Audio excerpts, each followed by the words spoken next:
Hello friends, आपका स्वागत है हमारे चैनल लाइक स्टडी 09 पर, जिससे हो जाएगा आपको अपनी पढ़ाई से प्यार। चलिए शुरुआत करते हैं आज के टॉपिक से, जो है 1857 के विद्रोह के परिणाम।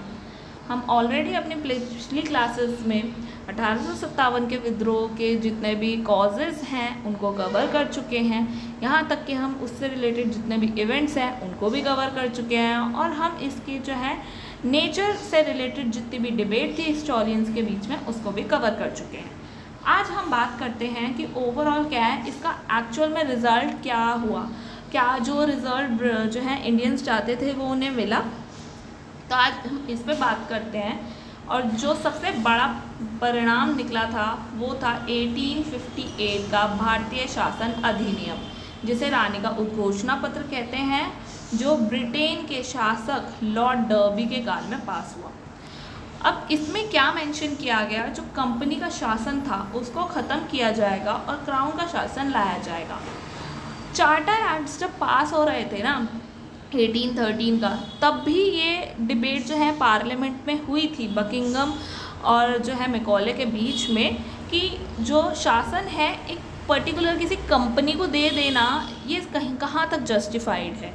इसीलिए जो है इसके अगेंस्ट में जो है मैकॉले ने बोला था कि जो है अगर क्राउन यहाँ पे सीधा डायरेक्ट शासन करता है तो भाई वो यहाँ के कल्चर रिचुअल्स नहीं जानते जितना ईस्ट इंडिया कंपनी के एम्प्लॉयज़ बेटर जानते हैं। इस वजह से जो है ये डिबेट उस समय पे कहीं ना कहीं जो है थम गई, रुक गई। बट लोग तो ईस्ट इंडिया कंपनी के शासन से संतुष्ट थे नहीं, इसीलिए ये विद्रोह हुआ। तो अब सीधा क्या किया गया कि ये कंपनी को जो है उनके शासन को कर दिया गया ख़त्म, जो लोग चाहते थे।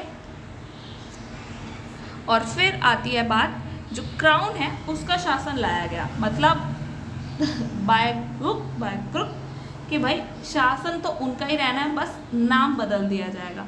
इसीलिए जो है इसको जो है राज ब्रिटेंसिया बोला गया। अब जो और बात है, जो क्षेत्रीय विस्तार की और विलय की नीति जो अडॉप्ट की गई थी लॉर्ड वेलेस्ली ने, लॉर्ड डलहौजी ने, इवन उसके बीच में भी जितने गवर्नर जनरल आए थे, लॉर्ड हेस्टिंग हो गया, लॉर्ड ऑकलैंड हो गया, इस तरीके से जितने भी गवर्नर जनरल थे सबने किसी न किसी तरीके से जो है क्षेत्रीय विस्तार और विलय की नीति को अडॉप्ट किया था। तो अब उस वही कहीं ना कहीं जो है और भाई रिबेलियन को अपराइज करने के लिए इम्पोर्टेंट बने। तो इस जो है नीति को त्याग दिया गया, कहा भाई जितना भी क्षेत्र है उसी को अच्छे से रूल करते हैं, अब एक्सपेंशन की नीति जो है उसको बंद करते हैं, जिससे लोग शांत हो जाएंगे। और इसी तरह जो है तीसरा जो है बालक को गोद लेने का अधिकार दे दिया गया, क्योंकि जो लॉर्ड डलहौजी ने डॉक्ट्रिन ऑफ लैप्स की नीति लाई, इस वजह से काफ़ी सारे जो है रियासतें उभर कर आई, खड़ी हुई इस विद्रोह में। तो अब उन्हें शांत करने के लिए ये प्रोविज़न दिया गया। इसी तरीके से जो है भारतीय सेना को संतुष्ट करने के लिए जो पहले रेशो दिया जाता था 1:7, जिसमें 1 यूरोपियन और 7 इंडियन हुआ करते थे, अब जो है अंडर पील कमीशन की रिपोर्ट पर उन्होंने सेना में भर्ती के लिए जो है रेशो 2:5 कर दिया, जिसमें 2 पर यूरोपियन और 5 पे इंडियंस हो गए। और पर सबसे बड़ी बात यह है कि इसी में जो है उन्होंने कहीं ना कहीं अपना हिडन एजेंडा जो रखा था, डिवाइड एंड रूल की पॉलिसी को अडॉप्ट कर लिया था। और जो सबसे बड़े कुछ एडमिनिस्ट्रेटिव चेंज हुए, क्योंकि अब जब कंपनी का शासन यहाँ नहीं रहा तो ऑब्वियस सी बात है अब क्राउन को सीधा शासन करना है, तो सिस्टम में तो चेंज आएंगे। तो जो बोर्ड ऑफ कंट्रोल है या बोर्ड ऑफ डायरेक्टर है, अब तो वो एबोलिश ही होगी। तो अब सिस्टम कैसे रन होगा, तो उसके लिए जो चेंजेस हुए, ये पूरा सिस्टम है जो मैं समझाती हूँ। जैसे जो एडमिनिस्ट्रेटिव चेंजेस में जो भी मतलब यहाँ काम करेंगे उनकी सैलरी जो है सबसे पहली बात तो इंडियंस देंगे, जिसको होम चार्जेस कहा गया। और सिस्टम रन किया गया 2 एरिया से, एक तो यूके से, एक इंडिया से। ऑब्वियस सी बात है भाई, इंडिया से जो भी खबर होगी वो यूके के सिस्टम तक पहुँचेगा, यूके का सिस्टम जो है जाके बता के क्राउन को बताएगा। तो जो यूके से सिस्टम था एडमिनिस्ट्रेटिव सिस्टम, उसमें भाई board of director, board of control को किया गया एबोलिश, क्योंकि वो कंपनी का था। अब उसकी जगह क्या किसे लाया गया, भारतीय सचिव की नियुक्ति की गई, जिसे हम बोलते हैं सेक्रेटरी ऑफ स्टेट, ठीक है। अब सेक्रेटरी ऑफ स्टेट किसके लिए जवाबदेह होगा, किसे वो आंसरेबल होगा, तो ऑब्वियस सी बात है वो क्राउन को आंसर देगा, जो वहाँ का राजा है या रानी है उनको जवाब देगा। तो जो फर्स्ट सेक्रेटरी ऑफ स्टेट था वो था अर्ल या लॉर्ड स्टैनले, जो कि पॉलिटिकल हेड थे इंडिया के, ठीक है, बात हो गई। अब उसमें जो है ये जो सेक्रेटरी ऑफ स्टेट है इसका भी जो है पूरा सिस्टम कैसे चलेगा, तो इसने जो है सेक्रेटरी ऑफ स्टेट ने अपनी एक एडवाइजरी काउंसिल बनाई, या काउंसिल ऑफ इंडिया कह लो या एडवाइजरी काउंसिल ले लो। उसमें जो है 15 मेंबर्स रखे, जैसे पहले 24 मेंबर हुआ करते थे बोर्ड ऑफ डायरेक्टर्स में, उसी तरह भाई इनको और जो है काउंसिल में 5 मेंबर्स रखे जाते थे, ऐसे नंबर्स चेंज होते रहते थे। तो इसी तरीके से जो है जो सेक्रेटरी ऑफ स्टेट है उसने अपनी काउंसिल में तकरीबन 15 मेंबर्स रखे, जिसमें से 8 थे क्राउन अपॉइंटेड कि क्राउन बताएगा, और जो बचे 7 थे वो बोर्ड ऑफ डायरेक्टर्स अपॉइंट करेगा। तो मतलब बोर्ड ऑफ डायरेक्टर का वैसे तो कोई काम नहीं था, जिस तरीके से पहले पूरा सिस्टम चला आ रहा था, बट अब जो है बस बाकी बोर्ड ऑफ डायरेक्टर से अपॉइंट कर लिए जाते थे क्योंकि वो नॉलेजेबल होते थे।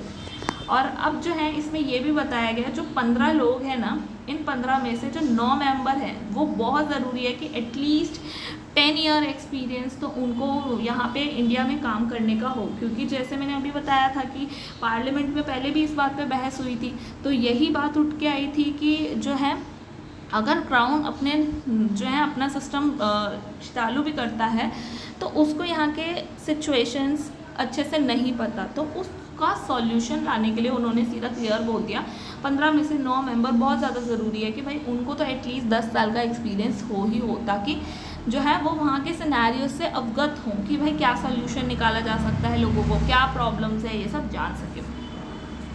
ठीक है, अब इसी तरह हम बात करते हैं, ये तो भाई यूके में बैठे हैं, यूके से कैसे पूरा मतलब सिस्टम बता देंगे इंडिया में एक्चुअल में क्या हो रहा था। इसीलिए इंडिया में भी जो है गवर्नर जनरल जो है, या गवर्नर जनरल को वाइसरॉय बना दिया गया और उसको है डुअल रिस्पॉन्सिबिलिटी दे दी कि वो गवर्नर जनरल की भी रिस्पॉन्सिबिलिटी निभाएगा और वाइसरॉय की भी रिस्पॉन्सिबिलिटी को निभाएगा। और वो किसको जवाब देगा, वो सीधा क्या क्राउन को जवाब देगा? नहीं, वो सीधा यूके के सिस्टम को, बेसिकली यूके का सिस्टम कौन है? Secretary of state. तो ये सेक्रेटरी ऑफ स्टेट को जवाबदेह होगा अगर वो कुछ भी पूछते हैं कि क्या चल रहा है, कैसे चल रहा है, तो वो किसको जवाब देंगे? सेक्रेटरी ऑफ स्टेट को। और सेक्रेटरी ऑफ स्टेट किसको जवाब देंगे? वो सीधा देंगे क्राउन को।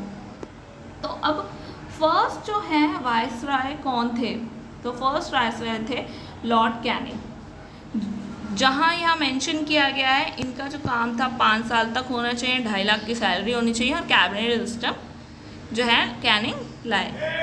अब बात आती है, ठीक है, अब काउंसिल को भी या वाइसरॉय भी है उसे भी अपनी एक काउंसिल चाहिए, जैसे पहले भी होती थी एग्जीक्यूटिव काउंसिल। उसमें जो है इन्होंने 4 मेंबर्स रखे, ठीक है, जिन 4 मेंबर में से कोई भी जो है एक भी इंडियन मेंबर नहीं था, मतलब चारों के चारों जो हैं ब्रिटिशर्स थे। अब बाद में जाके, अभी नहीं, जब ये आया शुरू में बना तब तो 4 मेंबर्स थे, पर बाद में जाके एक मेंबर जो है बढ़ा दिया जाता है लेजिस्लेटिव पर्पसेस से। किसके थ्रू?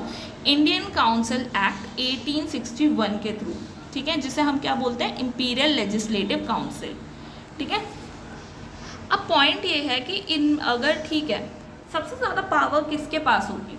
ठीक है, क्राउन को तो आंसरेबल हैं, बट सबसे ज़्यादा पावर किसके पास होगी? स्टेट ऑफ सेक्रेटरी के पास में या फिर वाइसरॉय के पास में? तो ऑब्वियस सी बात है, अगर वाइसरॉय जो है इनको आंसरेबल है स्टेट ऑफ सेक्रेटरी को, तो फिलहाल जो है पावर जो है गवर्नर जनरल के कंपेयर में स्टेट ऑफ सेक्रेटरी के पास ज़्यादा है। बट ओवरऑल जो फंक्शनरीज थी इंडिया से देखते थे वाइसरॉय, और इंडिया के बाहर जो है यूके में स्टेट ऑफ सेक्रेटरी।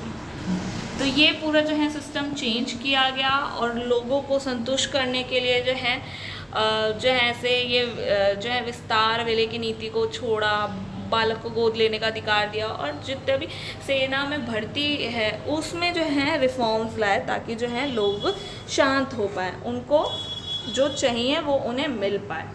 और कुछ जो है ब्रिटिशर्स के भी मंसूबे जो हैं एक तरह से वो भी पूरे हो जाएं और लोग भी खुश हो जाएं। तो अब देखते हैं आगे क्या होता है। चलिए आई होप आपको आज की क्लास अच्छी लगी होगी। Thank you for watching. अगर आपको ये वीडियो पसंद आए तो प्लीज़ लाइक, शेयर और सब्सक्राइब करें और नए अपडेट्स के लिए बेल आइकन को ज़रूर दबाएं। कमेंट्स में फीडबैक, डाउट और सजेशन ज़रूर शेयर करें। मिलते हैं नेक्स्ट वीडियो में, तब तक के लिए गुड बाय।